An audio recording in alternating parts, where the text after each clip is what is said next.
అన్నట్టు ఏమండి, నాకు సొంత సిస్టర్ ఉందా?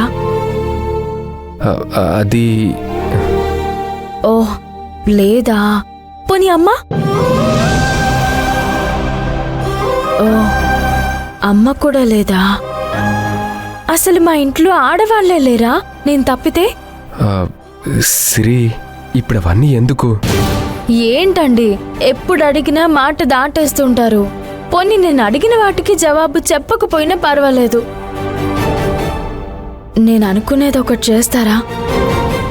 ఏంటది? మనిద్దరం కలిసి అలా బయటికెళ్దామండి. సిరి, మంజు ఇందాకే చెప్పింది కదా బయటికి వెళ్ళొద్దని. అవుననుకోండి, కానీ పక్కనే కొత్తగా ఎగ్జిబిషన్ పడిందంట. మనిద్దరం కలిసి వెళ్ళాలనేది నా కోరిక అండి. నాకు అర్థమైంది సిరి, కానీ మనం బయటికి వెళ్తామంటే ఇంట్లో వాళ్ళెవ్వరూ వెళ్ళనివ్వరు. అయితే ఒక పని చేద్దామండి, ఎవ్వరికీ తెలియకుండా దొంగచాటుగా వెళ్దాం.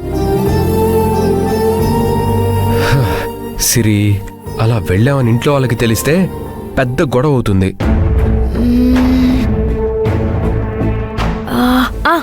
ఒక పని చేస్తే అండి, మంజు సిస్టర్ని కూడా మనతో పాటు తీసుకెళ్తే మనిద్దరం కలిసి హ్యాపీగా తిరిగినట్టు ఉంటుంది, సిస్టర్ మనకి ప్రొటెక్షన్ ఇచ్చినట్టు ఉంటుంది.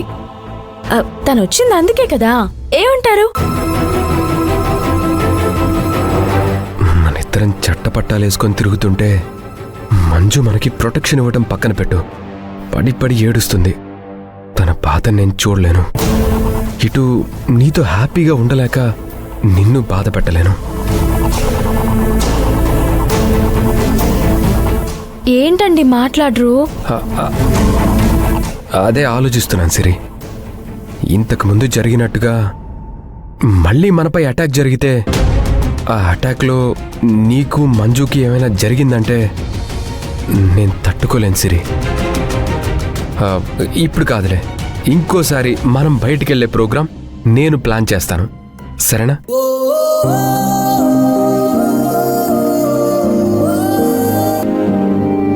సత్య గారు చాలా మంచివారు. ఆయన మీద అటాక్ ఎవరు చేస్తారు? అడిగితేనేమో ఎమ్మెల్యే దగ్గర పనిచేస్తున్నాను కదా, శత్రువులు ఉండడం సహజమని మాట దాటేస్తున్నారు. మరి అలా నిజంగా శత్రువులుంటే ఎమ్మెల్యే గారు చూసుకుంటారు కదా.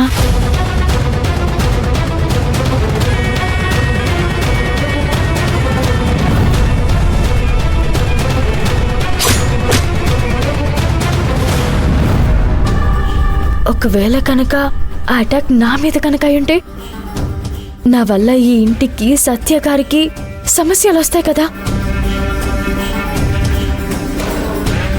ఆ అటాక్ ఎవరు చేశారో తెలుసుకోవాలంటే నా గతం నాకు తెలియాలి.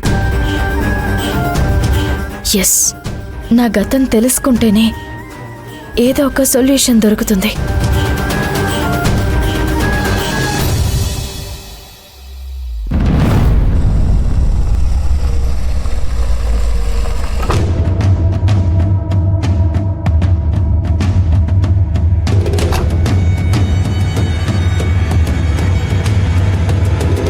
రండి మేడం, కూర్చోండి.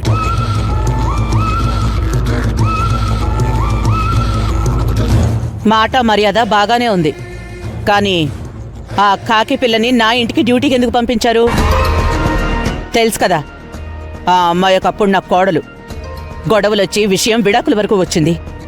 అలాంటి పిల్లని ఎవరైనా శత్రువులకి ఎస్కాట్గా పంపిస్తారా? చూడండి మేడం గారు, స్టేషన్లో వేరే కానిస్టేబుల్స్ లేరు. అందరూ బోనాలకని, బందోబస్తుకని వేరే వేరే డ్యూటీలకు వెళ్ళారు. సో ఉండేది మంజునే. పైగా ఆ అమ్మాయి మీకు కొత్త కాదు కాబట్టి కేర్ ఎక్కువ తీసుకుంటుందని పంపించాను. అంతకు మించి వాంటెడ్గా మంజును పంపించాలని నాకేం లేదు. నాకు అర్థమైందిలే, అది కూడా ఈ స్టేషన్లోనే పనిచేసిందిగా. తన మనసులో పెద్ద ప్లాన్ పెట్టుకునే మీతో కావాలనే అడిగి డ్యూటీ వేయించుకుని నాకు అర్థం అవుతోంది. మీరు మమ్మల్ని అలా తప్పుగా అర్థం చేసుకోకండి. ఇక్కడున్న విషయం మీకు చెప్పాను, ఇంకా అర్థం చేసుకోకపోతే ఎలా మేడం గారు? ఎస్ఐ గారు, ఈ కాకి పిల్ల ఇష్టం లేకనే కోర్టు వరకు విడాకుల కోసం వెళ్ళాం. రేపో మాపో విడాకులొస్తాయి. కానీ ఈ కాకి పిల్ల డ్యూటీ పేరుతో నా ఇంట్లోకి వచ్చేసింది కాబట్టి నా కోడలికి ఏమైనా ప్రమాదం తలపెడుతుందేమోనని నాకు అనుమానంగా ఉంది. నా కోడలికి ఏమైనా జరగాలి, అప్పుడు చెప్తాను. అలాంటిదేం జరగదు మేడం. మంజు డ్యూటీ పర్ఫెక్ట్గా చేస్తుంది. ఒకవేళ మీరు అన్నట్టు మీ కోడలికి ఏమైనా జరగరానిది జరిగితే అప్పుడు మంజు మీద డిపార్ట్మెంట్ పరంగా మేము యాక్షన్ తీసుకుంటాం. సరే, మీరు అదే మాట మీద ఉండండి. వస్తా. సిరి సిరి సిరి సిరి సిరి సత్య గారు ఏమైంది? సిరి ఇప్పటి వరకు గదిలోనే ఉండేది, సడన్ గా కనిపించట్లేదు.